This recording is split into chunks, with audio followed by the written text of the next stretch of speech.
Hello everyone, how y'all doing today? Great. Good. Thanks y'all for coming. Now today is a very special performance. Happy birthday to my sister. Happy birthday. Happy birthday. Thank you. Now this performance is my gift to her for a very special reason. I procrastinated, I was gonna get one today, and now it's pouring outside and there ended up being a tornado warning. True. My sister and I have gotten really close in recent years. She actually helped me move to Minnesota last year after I ended up getting a new day job. I gotta say, as someone who grew up in Illinois, there's one undoubtedly difficult part of moving to Minnesota: abandoning all your rival Chicago sports apparel.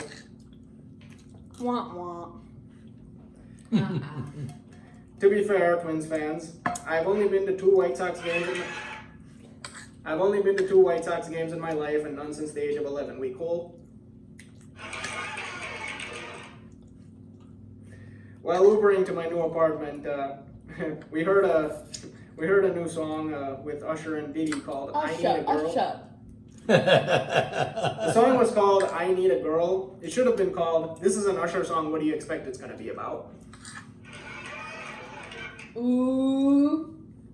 Yeah, I remember coming to my apartment after a week of working this job, and my sister was helping me move in. She asks, "Did you check your bank account? Bank says your paycheck came through." So I checked it. I told her how much, and she's like, "It'll probably take a year of stand-up comedy to make this much." I'm like, "You're being optimistic. It'll take much, much longer." Oh man. You know, I find it fascinating that there actually are people sitting in our government who always act like everything going on in front of them right now is normal and not crazy at all. Because that's also what my sister and I think during extended family get-togethers. And whoop. Yeah, the first phone my sister ever had was from our cousin. The emergency contact was a woman called Perima, which is Tamil for aunt. But remember, this wasn't her aunt, it was our cousin's aunt. And we had a very interesting nickname for my cousin's aunt. You know what it was? Mom. True story. One time I was sitting on a couch with my mom and my sister. My sister was like, "Mom, he farted. Can we get a new couch?"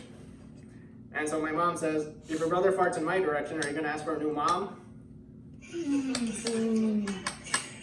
I guess that's where I get my sense of humor from. So my sister's high school English teacher once actually told her that if she ever became Pope and the Vatican asks her what new name she chooses, she should choose Procrastine. What? That's not true. So as an introvert, my sister follows the SpongeBob rule whenever talking to Uber drivers. I don't think I will. I know. So my family recently traveled to Vegas. Just a round of applause for Vegas, everybody. For Vegas. Now, first of all, have you ever been on a plane and the flight attendant offers you a hot towel? I mean, geez, what's the use of those? I mean, I was flying to Vegas in May, not Alaska in January. First class privilege. Thank you. And considering that I pretty much tossed that towel between my hands for 30 seconds straight, they might as well have been offering us hot potatoes for that purpose. That would have been yummy. But anyway, I flew to Vegas. Here's my advice. If you plan on going to Vegas, don't assume that watching commercials about Vegas can prepare you. The ad for Caesar's Palace will prepare you for Vegas the same way Disney movies will prepare you for marriage. Like the first time I ever saw an ad for Caesar's Palace was after the 2010 Stanley Cup. Go Blackhawks. Needless to say, it was a pretty high bar. I honestly thought the first time in Vegas, I'll see a concert for the first time, see a Michelin-starred restaurant, and most disappointingly, see any girls who were on The Bachelor. Yeah. I didn't even know at the time that Courtney was on The Bachelor. All I cared about was, I'm watching this commercial at the age of 10 and there's a woman who looks like that. Anyway, on board my flight, I'm watching the best in-flight entertainment ever, a documentary about the life and career of MMA fighter Michael Bisping. If anything, that will prepare you for Vegas, which happens to be the MMA capital of America. So true. This trip was so MMA because I stayed at the friggin' Mandalay Bay. Sadly, just like how I never saw Courtney or any Bachelor contestants, I never got to see any MMA fighters either. Wah, wah. Unless you count the fact that I myself hold a punch card for a gym located in the warehouse district of Deerfield, Illinois. Nice. True story. I'm talking with my mom the other day about getting a long-term membership as opposed to a punch card. Please let me finish. And my mom's like, when you have to drive to a gym in a warehouse district, that's the number one sign this business isn't going to last. Hello. So anyway, I land at the airport, or should I say casino with a runway. So true. By the way, Vegas might as well rename itself Billboard City. Like, literally everyone is trying to promote themselves there. So I get to the hotel and I find out that my sister's business associate was generous enough to book me a room at the hotel. Nah, more like book himself a room by mistake. I get it. Long story short, we had to wait until my sister was available to call the front desk. So I ended up spending about 2 hours waiting, and I thought I could kill some time by heading over to the casino. Do you guys know how weird it looks playing craps while carrying 2 suitcases and wearing a hoodie? One thing's for sure, that scene from Ocean's 11 would have looked super weird. At least one historic thing happened. The Starbucks cashier actually spelled my name right. Let's go. Don't get your hopes up. They only spelled Neil. I've pretty much given up on Subramaniam. Perfect timing. So apparently everyone I hear is moving out of LA because they say it's too expensive. There is a reason that none of them say that they're moving from LA to Vegas. I mean, with how much I paid for 2 protein items and a mochaccino at the Starbucks, I would have to go back to Amazon and work for the same hourly wage for a whole day to afford one trip to another Vegas Starbucks. Fair enough. So Mandalay Bay says it has its own beach, which, let's be honest, is just a wave pool surrounded by sandcastles. Before I came to Vegas, I got some bad reviews from my Indian relatives who tried warning me not to go. Of course, your deeply religious relatives are going to Vegas. You know they're going to do one of 2 things. 1, refer to Vegas as hell itself. Or 2, use Vegas as confirmation bias of their belief that India is greater than any place on earth.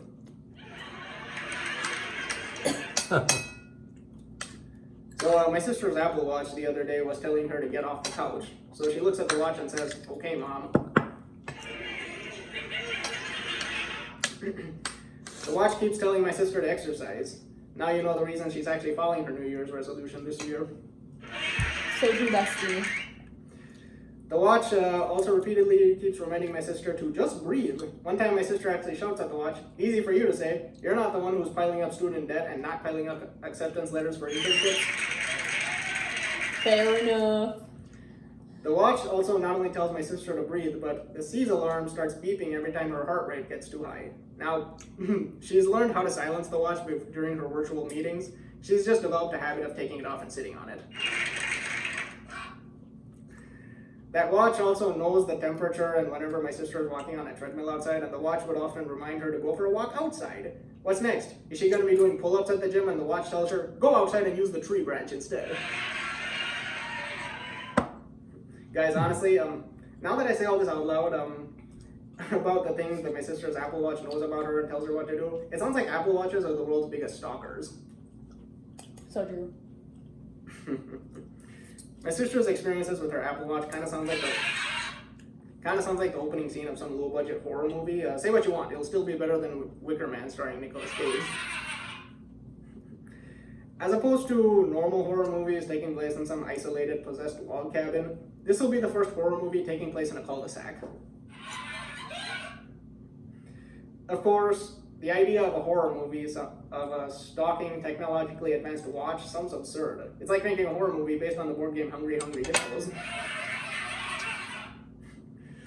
But to be fair, there are more reported hippo attacks than any other animal in Africa, so I wouldn't be surprised if a director like Jordan Peele or Shyamalan was interested in making a hippo horror movie.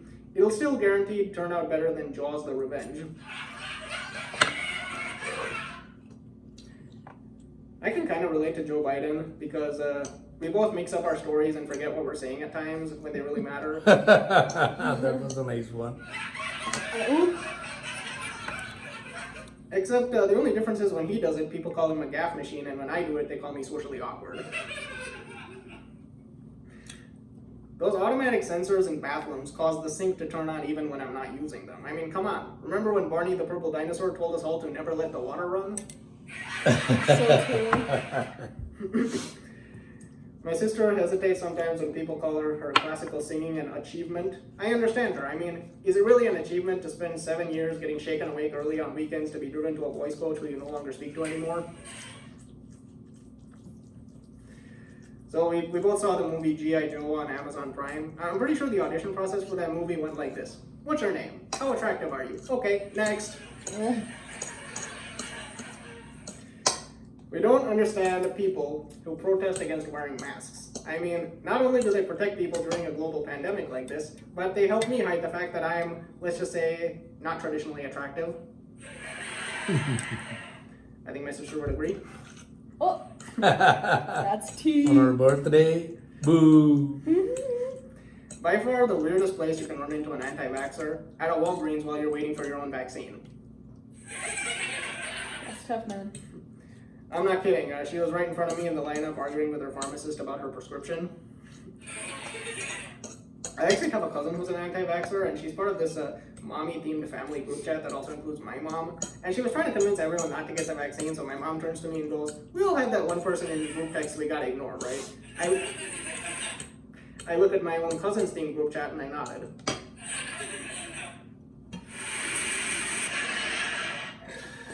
So I, on the other hand, have gotten the 2-punch knockout. Getting the COVID vaccine is a lot like boxing Mike Tyson. After round one, you feel physically exhausted, and after round 2, you're done. You're done. You're done. I went to a Walgreens over in St. Louis Park, a neighborhood near Pennsylvania Park, Bronx Park, and Willow Park, Minnesota, the land of 10,000 lakes and 11,000 parks. I learned the true definition of Minnesota nice. A state that vaccinates you twice for free, even when you show your ID from Illinois. A state that you drove 6 hours for a vaccine appointment before they turn you away because they decided at the 11th hour to permit senior citizens only. Did that happen? And then apparently told my dad he wasn't even old enough to get one. And whoop. You want to hear the life quote that Gen Zers are going to have on their walls? The YouTube algorithm is messed up. Fair enough. I recently saw a related result where Seth Meyers posted, "Republicans want to cancel Dr. Fauci," after searching Mike Tyson. Speaking of Mike Tyson, my dad's trying to follow the Iron Mike workout routine. He tries to start each morning with about 50 sit-ups. Well, either that or he's having a whole lot of difficulty getting out of bed in the morning. And whoop. In my high school, I learned that leaving the football team is a lot like leaving the mafia. You shouldn't be surprised to see a couple of huge angry guys with baseball bats waiting outside your front door every now and then. My football coach at the high school also teaches driver's ed. It's no wonder I failed my license test 3 times. And I was once asked to improvise a 1-minute rant about invitations. The hardest part was that it felt like I needed at least 7 minutes. But seriously, weddings have always been weird, aren't they? I mean, I recently watched The Last Kingdom on Netflix. Anybody seen it? Huh? Okay. Now I know my audience. I'm not sure how historically accurate it is, but apparently in the Anglo-Saxon era, you sealed your vows during a wedding by tying a rope around your spouse's wrist. But in the modern day, keeping a rope anywhere near your spouse, that just sounds like a Dateline episode just waiting to happen. Professional cricket teams in India are they're so creative when it comes to naming. I mean, think of the list of Major League cricket teams in India. These are real. Punjab Kings, Chennai Super Kings, Rajasthan Royals, Bangalore Royal Challengers, and the most creative name of all, Mumbai Indians. Now, in all seriousness, thank you guys so much for coming. Happy birthday to my sister one more time. Thanks, Paul. Yay! You really helped me enjoy these last several years. You've been a really upstanding member of our community, and for years, you were the only person to ever pity clap at my jokes. And whoop. Now, my sister always encouraged me to be proud of who I am, which is why I want to make an announcement. Starting, not necessarily today, I will no longer perform in character as Neil Subramaniam. I will hereby be addressed by my legal name as Pranav Guru. I know that's loud. Or simply as Pranav, or as Mr. Guru, or if you want to go the extra mile and call me like Prince, the comic formerly known as Neil Subramaniam. Thank you guys all so much, and happy birthday, sis. Great, great.